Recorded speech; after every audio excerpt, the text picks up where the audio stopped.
This is Stephen Meade coming to you from the Beverly Hills Blockchain event. It's our 5th edition.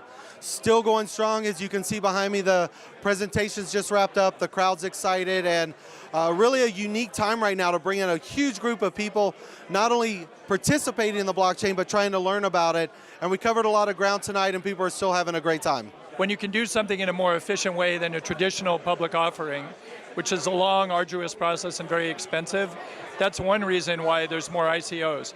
The other reason is because when you can do things with a smaller staff, smaller management, smaller scale, serial entrepreneurs are getting involved and realizing that their access to capital beyond just the traditional capital is by doing it through a smaller community. When we looked at this, we looked at ICOs and tried to figure them out, and then we looked back at traditional funding models. I run an incubator called Big Bamboo. We've done 11 companies. It's always the same structure and sequence.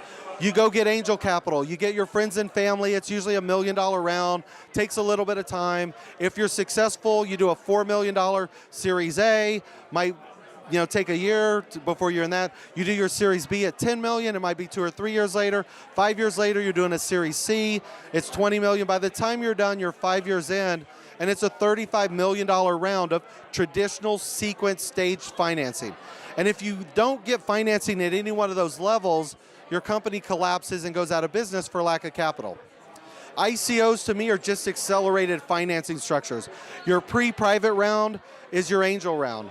Your Series A is technically your pre-ICO, so you do a private round at 10 cents. As soon as that's done, you're already announcing you're doing a next round at 25 cents at 4 million. Then you might be doing a $10 million round at 50 cents and a 20 million at 75. The contributors know if they don't get in at 25 cents, they're missing out, and the next is 50 and the next is 75. You're basically accelerating your financing structure and doing $35 million in sometimes 3 to 5 months, sometimes 35 minutes. And the reason you can do it in 35 minutes is things like Telegram allow you to create communities that didn't exist before the internet. So the key goal here is to use blockchain technology and a distributed ledger that can actually track what we're saying we're going to do. See, the problem with FICO scores and Equifax and all of that is that it's set on one single server that holds all that information. Wells Fargo has already proven it, that they will lie, steal, and cheat accounts, and they will overdraft you constantly. So we don't want that. Blockchain technology and the decentralized ledger gives us an ability to really have multiple computers track the same transaction where no one can change that transaction and no one can say this didn't happen. So it really gives legitimacy to what your transactions are all about. In essence, the other way has already been proven that it fails. Wells Fargo has proven that it fails. Equifax has proven that it fails. Blockchain technology is the revolution to actually say this happened, and we don't need a large company to say it happened. It all depends on you and I. Blockchain technology really reminds me of the mid-90s, and it's as important as the HTTP protocol and the advent of the World Wide Web, except bigger. So that the blockchain is going to fundamentally change everything. I mean, if the web ate commerce and media, blockchain is going to take over banking systems and just the way we think about doing everything. So I'm really excited about the underlying technology. Obviously, the currencies on top of it and the projects are all very interesting. But it's that core underlying blockchain technology that gets me excited about being part of this great movement. So in my opinion, the reason the blockchain is going to grow faster than the internet is a multitude of reasons. Most importantly, before the internet, there was no internet.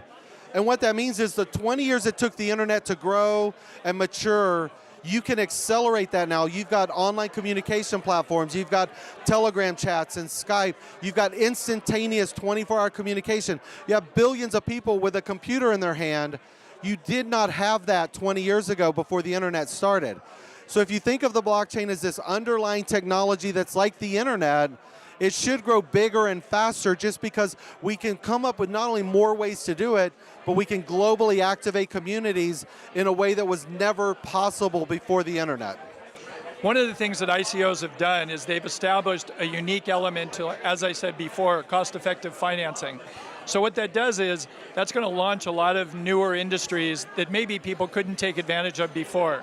Health and wellness is one. People are now realizing they're living longer, And because of that, they want to find a way to have a higher quality of life for a longer period of time. So there's health and wellness is one industry you're going to see, which kind of dovetails into nutrition side.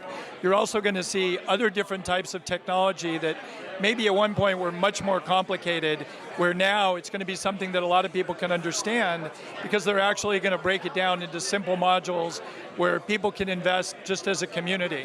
I talk a lot about blockchain and cryptocurrencies and Bitcoin as a type of investment. The blockchain and Bitcoin, as an example, has a chance to democratize investing where 98% of the population's never had access to investing, and now they do and can get the same returns that people with lots of money did before. So I think there's going to be a great equalization that the blockchain's going to bring, and it's going to bring a lot of people up out of industries and areas and poverties that, again, didn't have an opportunity to do before, and now I think we will.